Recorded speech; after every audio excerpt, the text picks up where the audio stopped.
Welcome back. With me is Marc Kamp with a very, very special announcement with regards to a day that's going to draw people from all over the region involving the lighthouse. Now, for those who don't know, I can't imagine you wouldn't, but the lighthouse sits down to the Little League complex, but the lighthouse was there long before. It's still an active lighthouse.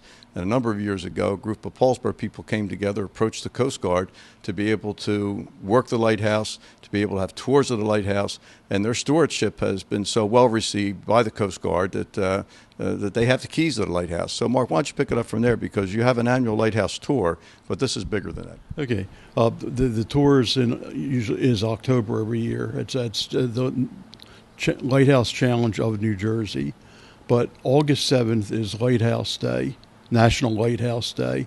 It was that day in like 1787 or something. I wasn't there for it. Me neither. Yeah. But Congress passed a law to authorize maintaining lighthouses and other aids to navigation.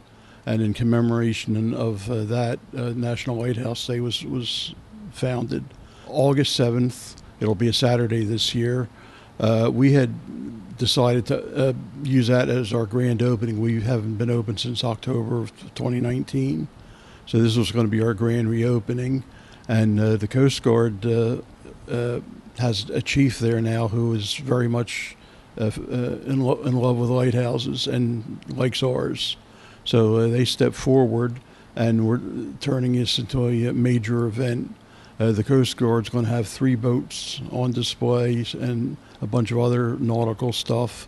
They've contacted the Battleship New Jersey. We're going to have a 20-foot model of the Battleship New Jersey on display. And we're trying to approach other lighthouse and nautical organizations that might want to display their stuff. Right now, it runs from 10 in the morning till 3 in the afternoon. There'll be formal ceremonies at noon, and you are invited to attend, as are the local dignitaries and the county commissioners. I don't get called a dignitary too often, Mark. That's a change. Yes. We were going to have refreshments. That's not completely worked out yet, but we will have something. We'll have just hired a DJ yesterday, so there'll be music. We'll have a tent and tables and chairs, and just make a major event out of it. We're publicizing it all over the area.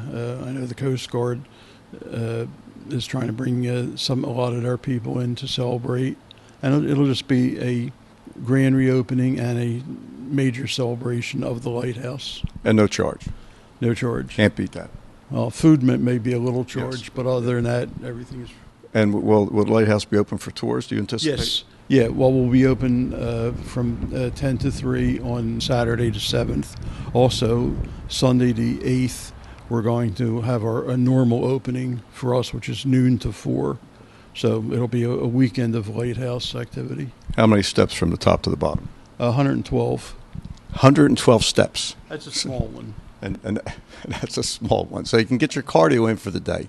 And by the way, I had a great pleasure of performing a marriage from the top of the lighthouse. I think Mayor Stevenson has done us well. I don't think Mayor Hamilton did. I did too. You did one at the bottom and one at the top.